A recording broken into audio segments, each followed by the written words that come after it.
ang inventor mga igsuon sa sakyanan nga Ford dito sa Amerika, si Henry Ford. Nagsaulog sa iyang ika-50 katuig sa kaminyoon, human sa kasaulugan pangutana siya sa usa ka magsusulat, interview siya, pangutana unsa may imong sekreto nga nakaabot ka sa 50 katuig sa kaminyoon. Mingon siya, mitubag siya, ang akong sekreto susama sa akong paghimo og sakyanan. Stick to one model. Mga igsuon, kini ang pagapamalundungo nato karon nining Domingguha, ang may tungod sa kaminyoon. Sa sinugdanan pa matud ni Kristo karon ato nadunggan usab sa unang pagbasa sa basahon sa Genesis. Sa sinugdanan ang Ginoo nagbuhat sa tao nga lalaki o babayi, o matud pa dinhi kinahanglan nga mo biya ang lalaki sa amahan o inahan ug motipon siyang asawa ug silang duha mamahimong usa. Kana ang pinaka-sentro nga kahulugan sa kaminyoon, ang paghiusa sa lalaki o sa babayi. Mo kini karon maigsuon ang usabon, no, sa daghan nga mga nasod na, daghan pangunahuna nga gausbon kini nga buhat sa Ginoo. No, ang sigig duso sa same-sex marriage, nanay mga naghimo ni ini, dunay bag-o ni gawas, no, sa diha sa Facebook ambot usa ka tinuod nga gikasal puro mga babayi dinhi sa Mindanao atong lugar. Sigurado ko dili kadto Katoliko pan ang nagkasal kay pare kay hitsura, no? Apan dili sigurado nga dili Katoliko kay nagkasal siya, pulaman ang iyang gisuot, pula ang iyang sutana. Ningon ko nga dili gid ni Katoliko, wala man gitugot sa Katoliko ang same-sex marriage. No, mga igsuon, nganong lalaki o babae man. No, ang pinakauna nga katuyuan, nganong magminyo ang tao, lalaki o babae, aron man nga adunay kakaliwatan, adunay mga anak, magtukod o pamilya. No? Na kanapod karon nga rason, ga usbon usab, may mga pwede man lalaki magminyo o mag-adapt, no?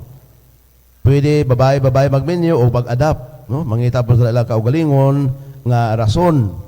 Gusto lang gayon supakon ang plano, ang kabubuton sa Dios. Magbuhat o kaugalingon nga pamaagi. Kung sa may gitawag ni Kristo ni ini, nganong gitugot ni Moises nga makabulag ang bana sa iyang asawa, sabi ni Kristo, tungod kay kamo gahi mag-ulo, no? Ana-alaman kay mga tao, mga igsuon nga gapadayag lamang sa kagahi sa ulo, no? Kanang dili man lisod unta subayon tumanon ang pamaagi sa Dios, apan kapadayag lamang sa kagahi sa ulo, no? Mga pulong kini ni Kristo. Mga plano sa Ginoo kini kaminyoon, dili ordinaryo nga kontrata, kundi usa ka lifetime nga contract. O tungod kay nasayo na Ginoo nga lisod kini pagatumanon buhaton sa tao, iya kining kitagaan og dugang dignidad. Dili na lamang simple, ordinaryo nga kontrata, kundi sakramento na. No, alang kalato nga mga Katoliko, ang sakramento tuburan sa grasya sa Dios. Dili mahimo sa tao, apan pinaagi sa grasya sa Dios, makahimo ang tao. No, kalaman ang kamatuoran may suon sa atong pagkinabuhi. Daghan kayo mga butang nga imposible sa tao, apan dili imposible sa Dios. Mga ang kaminyoon, dili gid mahimo kini magsuon sa tao lamang nga kakayahan, kundi dili pinaagi gayud sa grasya panalangin sa Ginoo. Kung atong ikumparar mga igsuon, dako kayo og kalainan ang kaminyoon kaysa mga ordinaryo nga mga kontrata. No, pananglitan, maghimo kita mga kontrata, mga parintahan o uban pa nga mga kontrata, ana ay mga limit. Kontrata tag sa katuig, 5 katuig. Apan sa kaminyoon, tibuok ang kinabuhi. Gipaabot nga ang commitment paigsuon sa usag-usa, pagapuy-an sa tibuok kinabuhi. O ikaduha usab nga kalainan diha sa mga paghimo nining maong kontrata kanang sa lalaki o babae lamang, sa banog asawa lamang, dili mahimo, dili pwede nga adunay lain nga moapil ning maong kontrata. Magtanaw ta sa kontrata sa corporation ba? Pwede ba na mga corporation nga 3, 5 ka mga tao, no more than 2, pwede man, lahi kaayo. O labaw sa tanan mga igsuon, sa uban nga mga kontrata, pwede nga atong mo income kita, no, sa mga kontrata na parintahan, uban pagkaklase sa pag-income. Apa sa kontrata sa kaminyoon, wala ka na nga aspito, no, walay panghitabo mga igsoon nga adunay mag-advertise, wife for rent, husband for rent, no, wala ka na. Tungod kay ang kaminyoon tali lamang sa bana o sa asawa.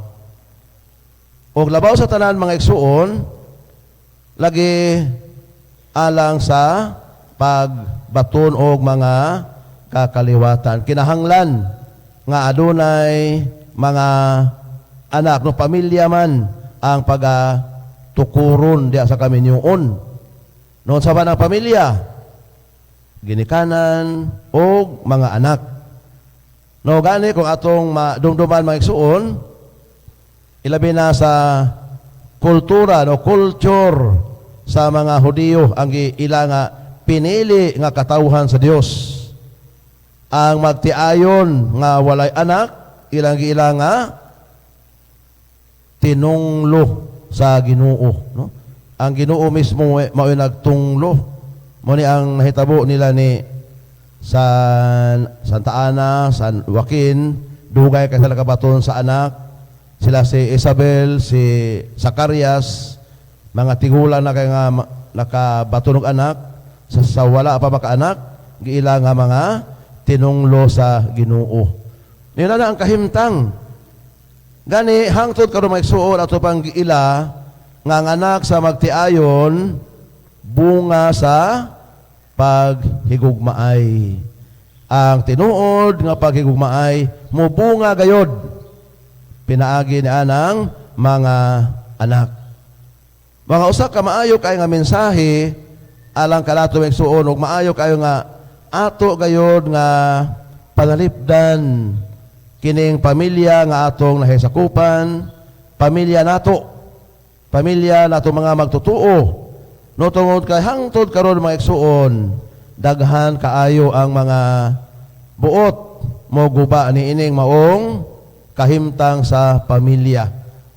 No bisan kapila na dili madawat nga anaa gayo divorce sa Pilipinas, hangtod karon pa ning kamot nga mamahimo kini nga balaod, no? Wala pa gid mohunong, wala pa moundang ang pagsulay sa kalig-on sa pamilya nato nga mga Pilipino.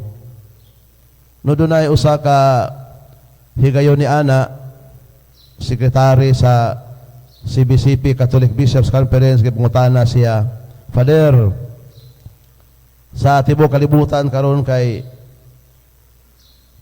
ang Pilipinas na lang o ang Vatican City, Vatican State ang walay divorce. Nganong dili man kita mosunod sa kadaghanan, no? Unsay tubag ni adtong sekretary sa CBCP, mingon siya, dili kinahanglan nga mosunod kita sa mga wrong practices, no? Maayo kung mosunod sa maayo nga mga practices, no apan kung sayop supak sa kabubuton sa Dios, dili kinahanglan nga mosunod kita. Mga igsuon, atong katungdanan, atong obligasyon, isip katawhan sa Ginoo ang pagpanalipod sa iyang mga pamaagi, pagpuyo sa iyang mga pagtulunan diha sa atong pagkinabuhi.